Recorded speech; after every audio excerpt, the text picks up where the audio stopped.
बात उन दिनों की है जब ब्रिटिश हुकूमत ने भारत को आजाद करने का मन बना लिया था। इधर देसी रजवाड़ा के भारत में विलय को लेकर कई मुश्किलें खड़ी हो रही थी। पंडित जवाहरलाल नेहरू आजाद भारत में राजशाही को मुकम्मल तौर पर खत्म कर देना चाहते थे। इसे चिढ़कर कई देसी रजवाड़ा भारत में विलय से इनकार करने लगा था और खुद को एक आजाद मुल्क होने का दंभ भी बढ़ने लगा था। ऐन मौके पर वायसराय का एक आदेश आग में घी का काम कर गया। दरअसल हुआ यह कि वायसराय लॉर्ड माउंटबेटन ने राजे रजवाड़ों को अपनी स्वेच्छा से भारत या पाकिस्तान में विलय करने या आजाद रहने का अधिकार दे दिया। यह एक ऐसा अधिकार था जिसे आजाद भारत के सैकड़ों टुकड़ों में बंटने का रास्ता खुल गया। शायद अंग्रेज भी यही चाहते थे।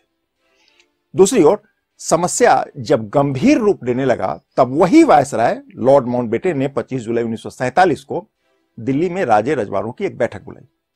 इसमें करीब 75 राजा और नवाबों ने हिस्सा लिया। इसके अतिरिक्त करीब 74 राजा ने बैठक में अपने प्रतिनिधि को भेज दिया। हालांकि इस बैठक में कोई भी ठोस निर्णय नहीं हो सका। उल्टे पेच फंस गया। भोपाल, हैदराबाद, जूनागढ़ और कश्मीर के राजा ने भारत में शामिल होने से साफ साफ इनकार कर दिया। फिर क्या हुआ? यह एक ऐसा सवाल है जिसका जवाब इतिहास के पन्नों में दर्ज है, पर पढ़ने की फुर्सत किसी को नहीं है। आज हम लेकर आए हैं दास्ताने दस्तावेज, रोचक और दिलचस्प जानकारी से लबरेज और रहनुमाओं की रहबरी से जुड़ी अनसुनी बातें।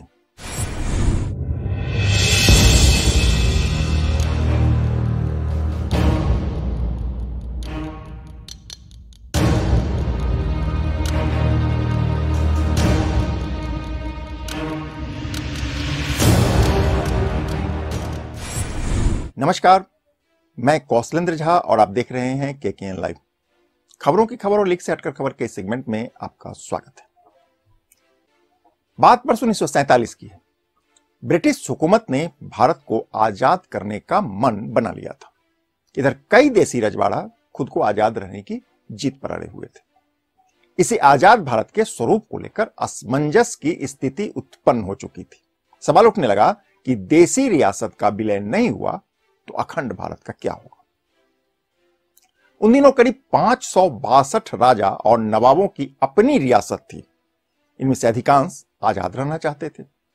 समस्या यह कि यदि ये सभी रियासतें आजाद हो गई तो देश खंड खंड में बंट जाएगा। आजादी का कोई मतलब शेष नहीं बचेगा। घोर निराशा के इस माहौल में सरदार वल्लभ भाई पटेल ने हिम्मत नहीं हारी और प्रयास शुरू कर दिया। उन्होंने 6 मई को वरिष्ठ नौकरशाह बीके मेनन को अपना मुख्य सचिव नियुक्त किया और इसके तुरंत बाद देसी रियासत के भारत में विलय का मुश्किल काम शुरू कर दिया। सरदार पटेल ने विलय के बदले राजाओं के सामने प्रीवी पर्स के माध्यम से उन्हें आर्थिक मदद देने का प्रस्ताव रख दिया। इसका असर हुआ और आजादी के दिन यानी 15 अगस्त तक करीब 136 राजाओं ने अपने रियासत का भारत में विलय करने या शामिल करने पर सहमति दे दी। सहमति पत्र पर हस्ताक्षर भी हो गए। सहमति पत्र पर सबसे पहला हस्ताक्षर त्रिपुरा की महारानी कंचन प्रभा देवी ने किया। उन्होंने 13 और 14 अगस्त की दरमियानी रात हस्ताक्षर कर दिया था। हालांकि संविधान सभा में शामिल होने वाला पहला राज्य बड़ौदा था। वह फरवरी में ही संविधान सभा का हिस्सा बन चुका था। भारत को गुलामी से मुक्त होने में अब सिर्फ एक रात का फासला शेष बचा था। इस बीच त्रावणकोर के महाराजा उथरादोम तिरुनल मार्तंड वर्मा ने खुद को आजाद रहने का ऐलान कर दिया। उनको आजाद भारत में अपना बंदरगाह और यूरेनियम का भंडार छीन जाने का डर सताने लगा था। त्रावणकोर के महाराजा की इस घोषणा का मोहम्मद अली जिन्ना ने स्वागत किया और त्रावणकोर के राजा को पत्र भेजकर उनको पाकिस्तान से रिश्ता बनाने की पेशकश कर दी। इधर कहानी में ट्विस्ट आना भी बाकी था।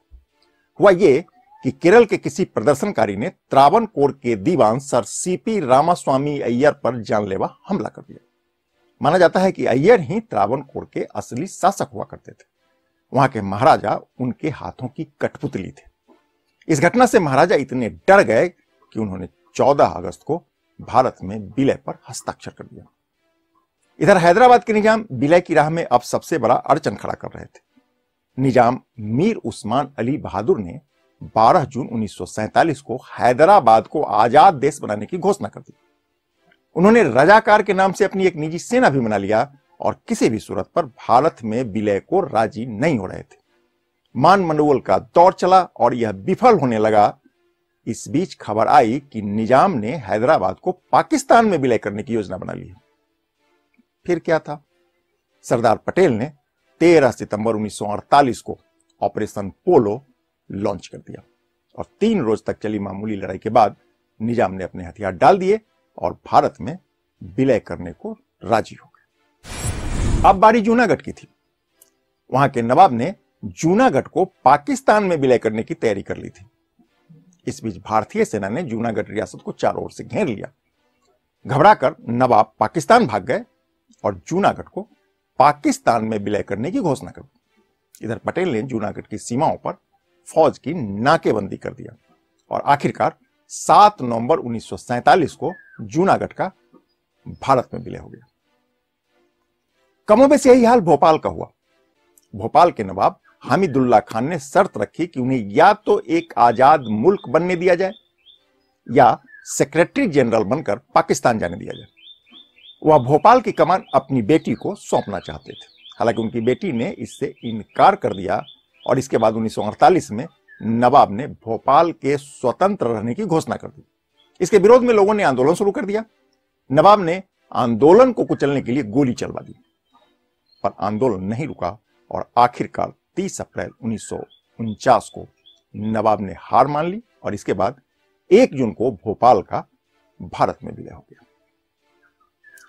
आपको जानकर हैरानी होगी कि 15 अगस्त को मिली आजादी के बाद इंदौर स्टेट भी भारत का हिस्सा नहीं था, लेकिन आजादी के कुछ घंटे बाद ही महाराजा होलकर का संदेशा आया और इंदौर का भारत में विलय हो गया। इधर कश्मीर को लेकर अभी भी असमंजस बनी हुई थी।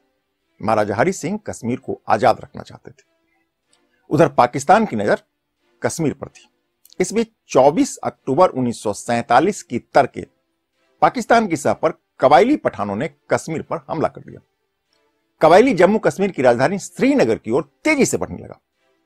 महाराजा हरि सिंह की फौज में बगावत हो गई और अधिकांश मुस्लिम सिपाही कबायली के साथ हो गए। संकट बढ़ता देख महाराजा हरि सिंह ने भारत से मदद मांगी और 26 अक्टूबर 1947 को हरि सिंह ने जम्मू कश्मीर का भारत में विलय कर दिया। इसके बाद भारत सरकार ने जम्मू कश्मीर में फौज उतार दी। बाजी पलटने लगा। हालांकि इस बीच जम्मू कश्मीर का एक बड़ा हिस्सा पाकिस्तान के कब्जे में चला गया। आज भी उस हिस्से पर पाकिस्तान का अवैध कब्जा है और यह भारत और पाकिस्तान के बीच आज भी विवाद का विषय बना हुआ है। ऐसा नहीं है कि विलय की समस्या सिर्फ भारत को परेशान कर रहा था। उधर पाकिस्तान के हुक्मरान भी इस बाबत खासे परेशान थे। पाकिस्तान के हिस्से में कुल 9 प्रिंसली स्टेट गया था। भावलपुर स्टेट के नवाब मोहम्मद सादिक ने ठीक 15 अगस्त 1947 को खुद को स्वतंत्र देश घोषित कर दिया। इस घोषणा के बाद मोहम्मद अली जिन्ना सख्ते में आ गए। हालांकि उन दिनों उनकी दिलचस्पी भारत के रियासत पर अधिक हुआ करती थी। वो पाकिस्तान की रियासत को तवज्जो नहीं दे रहे थे। भारत के मोर्चे पर मुंहकी खाने के बाद पाकिस्तान को अपनी रियासत की समस्या सुलझाने में काफी वक्त लग गया। यानी वर्ष 1955 तक इसके लिए पाकिस्तान को लगातार मशक्कत करते रहना पड़ा। पाकिस्तान के इतिहासकार आयशा जलाल ने अपनी पुस्तक द सोल स्पोक्समैन में लिखती हैं कि पाकिस्तान मिलने से जिन्ना इतने खुश थे कि उन्होंने प्रिंसली स्टेट को कभी गंभीरता से लिया ही नहीं, क्योंकि जिन्ना की दिलचस्पी भारत के रियासत पर थी और वे कई रियासत का पाकिस्तान में विलय करने का असफल प्रयास में काफी समय बर्बाद कर रहे थे। लबोलुआब ये कि अंग्रेजों से आजादी मिलने के बाद भी असली आजादी के लिए हमारे रहनुमाओं को कितनी मशक्कत करनी पड़ी, हमारे आज की युवा पीढ़ी इसको समझ लें तो प्रयास की गंभीरता को समझना आसान हो जाएगा। नमस्कार।